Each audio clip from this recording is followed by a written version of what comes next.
We're back with chapter 4.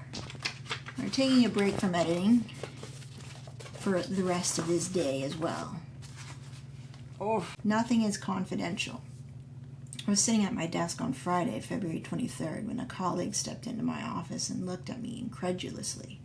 Someone leaked the memo. My jaw dropped. My forehead crinkled in confusion. What? I was not sure I was heard correctly. Oh, I was not sure I had heard correctly. It's on the internet. Ooh. I swirled my chair around to face the 3 computer screens that streamed world news, market data, and emails to my desk throughout the day. A quick Google search, and there it was.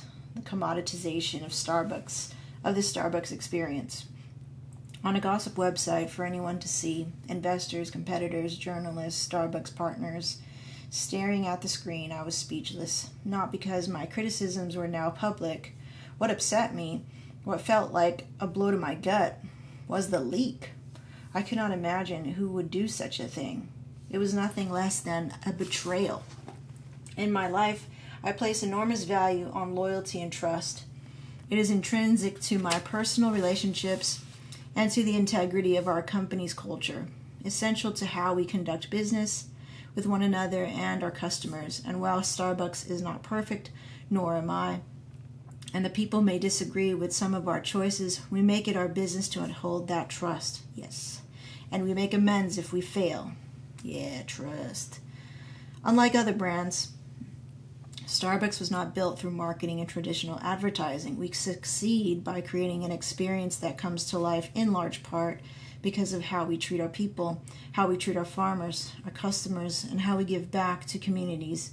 Inside the company, there has always been an unspoken level of trust. For more than 2 decades, had allowed us to empower partners and to communicate openly, always assuming that the information would be used to benefit the company.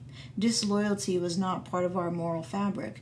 So for me to sit in my own office and discover that someone close to me, someone inside Starbucks, had acted with such blatant, premeditated disregard for me, Jim, and the rest of the leadership team, was a tremendous disappointment. It took me a while to digest it, but I had no choice. The deed was done. News of the memo had already spread, and phones on our media hotline were lighting up with calls from reporters. Was the memo real? Yes. Can we interview Howard? No. I could not do a single interview. It would have been too emotional. Instead, I helped Valerie O'Neill, then our Director of Corporate and Issues Management, craft a statement that accurately expressed my thoughts. The memo is legitimate. It is a reflection of the passion and commitment Starbucks has to maintaining the authenticity of Starbucks experience while we continue to grow. We believe that success is not an entitlement, and that it has to be earned every day. We do not embrace the status quo and constantly push for reinvention. This is a consistent, long-standing business philosophy to ensure we provide our customers the uplifting experience they have come to expect. We released the statement. At one point, amid the chaos, a welcome face unexpectedly appeared at my office door. Wanda Herndon is a straight-talking, fun-loving, wise woman who headed Starbucks Global Communications from 1995 to 2006. When she left us to launch her own consulting firm, W Communications, as many ex-partners do, Wanda often returned to visit. She and I had our own rich history of honest conversations, and when she popped in to say hello, I was relieved to see her. I asked her to close the door. Did you hear about the memo? I said, still emanating disbelief. Wanda said yes. She knew about it, and she sat down in front of my desk. I shook my head and spoke about how hurt I was about the breach of trust. Howard, she said in a matter-of-fact tone I'd come to expect and appreciate. Nothing is confidential. This is the new reality. It is not the first time Wanda had spoken these words to me. In the past, she had even suggested I refrain from putting certain thoughts in writing. Yet Wanda also understood 2 things about me. First, that it is my nature to speak from the heart, usually unedited. Second, that I conduct my life with an expectation that people will do the right thing. Yet even with all my experience, I am still surprised when they do not. This too shall pass, Wanda told me. Just hang in there. She was a calming influence that day and helped me put the situation into perspective. With time, my hunger to find the person who leaked the memo and fire him or her faded as the source of the breach paled in comparison to its consequences, inside and outside of Starbucks. Moving forward became more important than laying blame. Every organization has memory, a history of achievements, mistakes, even unintended consequences that contribute to an ongoing dialogue of people, mold, and events meaning for themselves. The tapestry of interpretations informs, often directs, the organization's future. That February, my memo became a part of Starbucks' collective memory. Some partners strongly disagreed with my opinions. After all, the company was soaring. In '92, when Starbucks went public, our market capitalization had been $250 million. Now it was approximately $24 billion. People who invested with us in '92 had experienced an almost 5,000% increase in the value of that investment. Every week, Starbucks' stores had 40 million visitors. We were the most frequent retailer in the world.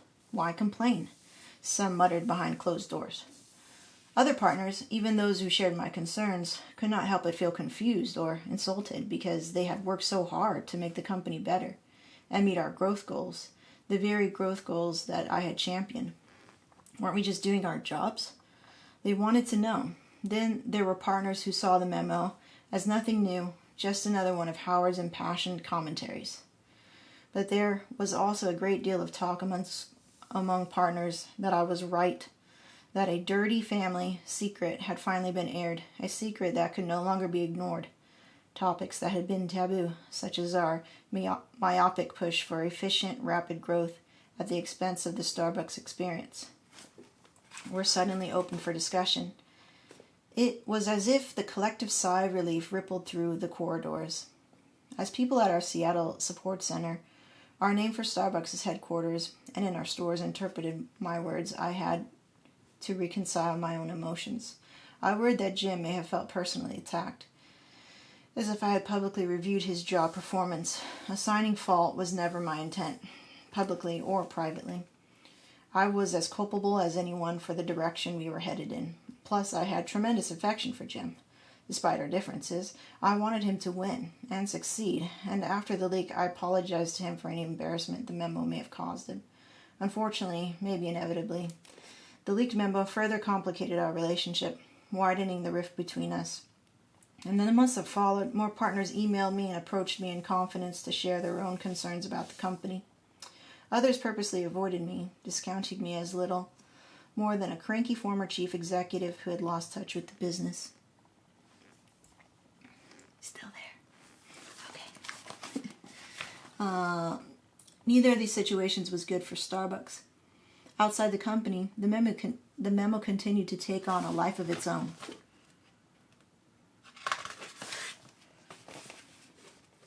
It had first appeared on what was, in the early 2007, a little-known blog called Starbucks Gossip, one of the many third-party websites that focused on Starbucks. It posted news releases, articles, and mostly anonymous opinion pieces about the company. The day after the memo was posted, the mainstream media picked it up like a whirlwind. The Wall Street Journal, New York Times, Associated Press, Bloomberg, Reuters, Financial Times. Online financial news sites and independent blogs, articles quoted the memo and parsed my words, usually under dour headlines that implied or stated outright the trouble was brewing at Starbucks. Online readers posted comments one after another, many of them stung. Stunned as I was that the memo had been leaked, I was also astonished by the depth of conversation it at least unleashed, as well as the speed. It seemed that everyone, customers, partners, analysts, reporters, industry insiders, business experts, had an opinion about the memo, its motive, and what it meant for the future of the company, as well as what it said about me as a leader. Reactions swung to extremes. Some praised the memo as an entrepreneur's bold move to try and save his company. Others used the criticisms to support their own critiques. Yes, they agreed. Starbucks had expanded too far outside its coffee roots and was diluting the experience. Financial analysts acknowledged that a rapid expansion was necessary for growth, or they interpreted the memo as a strategic signal to Wall Street. that we intended to slow our growth, which was not true at the time. Anonymous posts chastised me for not realizing that my words would get out. Others insisted that leaked memo was a public relations stunt. Amid the circus of speculation, we captured the company's quandary in an interview with the New York Times. The question is always, how do you keep things in balance? That sentiment was, after all, the memo's point. Balance had always been Starbucks' challenge: fiscal responsibility and benevolence, shareholder value and social conscience, profit and humanity, local flavor on a global scale. Now our challenge was to restore proper balance between our desire for growth and the need to preserve our heritage. Although the rush of news coverage, opinions, and false rumors was very frustrating, in retrospect it served two very important and unexpected purposes. First, the avalanche of press and punitry pushed me to accept another reality. Nothing that Starbucks or I do can be presumed confidential. The internet simply exacerbates that fact. Going forward, the company and I would have to be much more cognizant of what we said and where. While I would continue to strive to speak transparently, I would do it through a much tighter lens. I also became more attuned to the true power of the virtual world. The heated online conversations about the memo were beyond Starbucks' influence, more so than any other controversy we had experienced in the past. We were not perfect, but the good things about us, our values, and the acts that distinguished us, these were getting lost in the public conversation. Our collaborative approach to working with farmers, the millions of dollars we invested in local communities, the healthcare coverage and stock we extended to our part-timers at the considerable cost of the company, while we never put forth press releases about many of these initiatives, believing that they were just the right things to do, we also were not getting credit for them.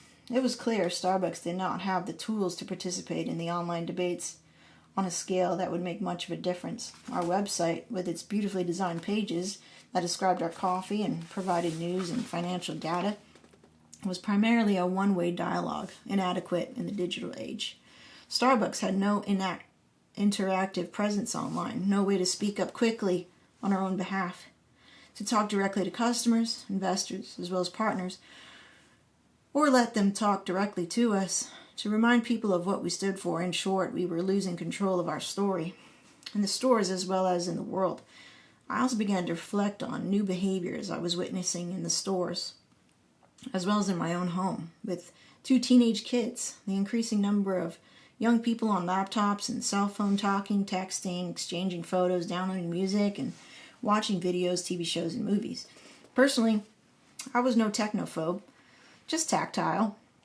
I prefer to visit stores in person rather than to read spreadsheets.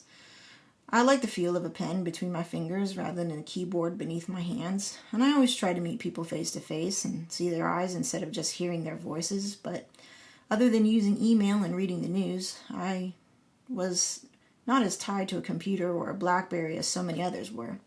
But I could not ignore what was happening around me. The leaked memo helped me comprehend the enormous sea change